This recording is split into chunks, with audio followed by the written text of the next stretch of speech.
Hi everyone.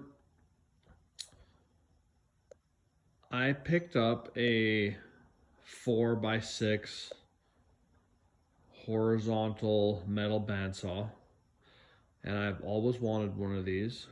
I really wasn't sure how fast they cut compared to a abrasive chop saw, but no one likes sparks flying all over their shop. Especially if you've ever had to get one took out of your eye in the emergency. So anyway, I picked up one of these, and this video would be kind of geared to anyone that doesn't have one, potentially wanting to buy one.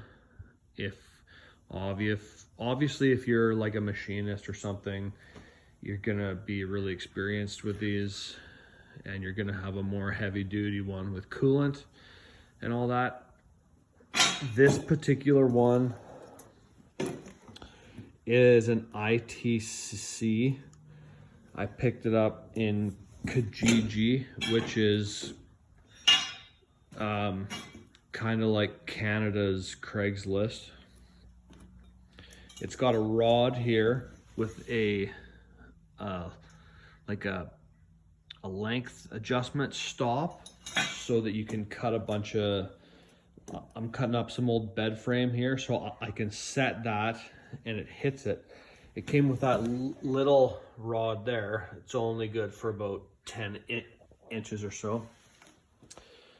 I paid, I think, about $250 Canadian for this one, but I'm pretty sure the Harbor Freight ones, I'm pretty sure you can get them brand new, but we don't have Harbor Freight here, so I had to make a new vice wheel here because the plastic one was broken. And so far the only kind of like modification I've done to it, a lot of people complain that when you clamp something in here, it lifts it up. So what I did is I ground a little angle on there so that when you clamp in here, it like, see the vice jaw kind of like rides up it, but it essentially pulls the piece down. And one really cool thing about these is when you turn it off, that little bent piece of metal there, it turns it off. And I found that this thing actually makes cutting metal enjoyable, because you can just turn it on and just kind of sit back and watch it quietly work away. It's 3 speeds. I've played around with the different speeds. I'm still trying to see if it makes a difference. Apparently putting it on the slower speed makes each tooth cut a little bit more, but I've noticed if you're using that little platform there, cutting some real thin stuff, if you speed it up, it cuts a little bit faster. So I'll show you how this thing cuts.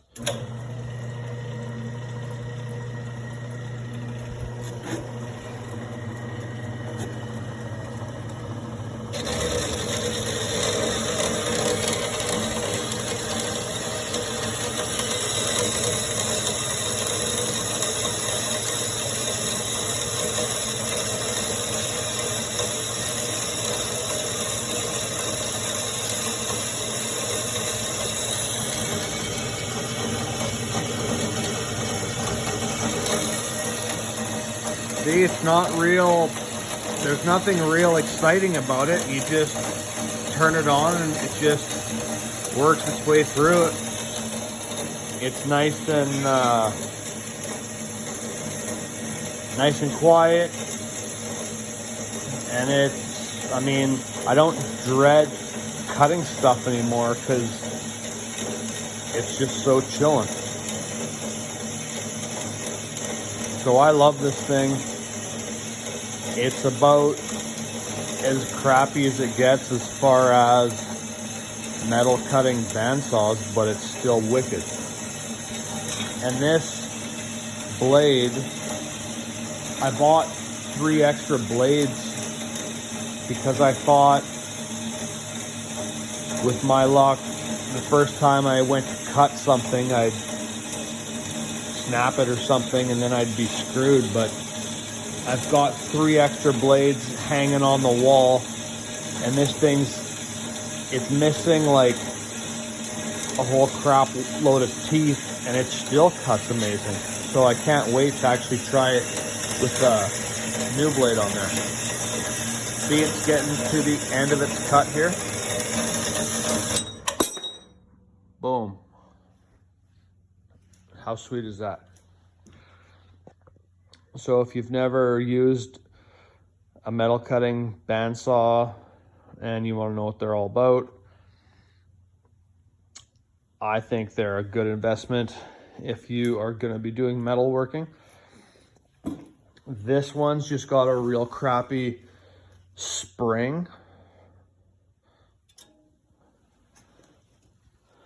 that offsets the weight of the saw head to help control the pressure on the blade. All the more fancy ones have like a hydraulic cylinder that you adjust with a valve. That's obviously the more superior professional way, but even these cheap ones, in my opinion, are a great arsenal of your tools. If you're cutting something really hard, you still want to use your abrasive cut wheel. Apparently this bed frame is some kind of form of high tensile metal, but this thing still cuts it no problem.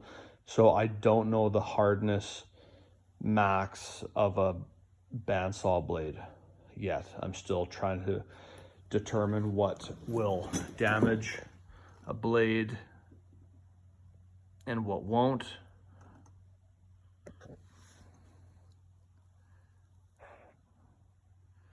I'm just trying to show that this blade is not in fantastic shape whatsoever, and it still cuts great. See, it's definitely missing some teeth there. Anyway, thanks for watching. Take care, everyone.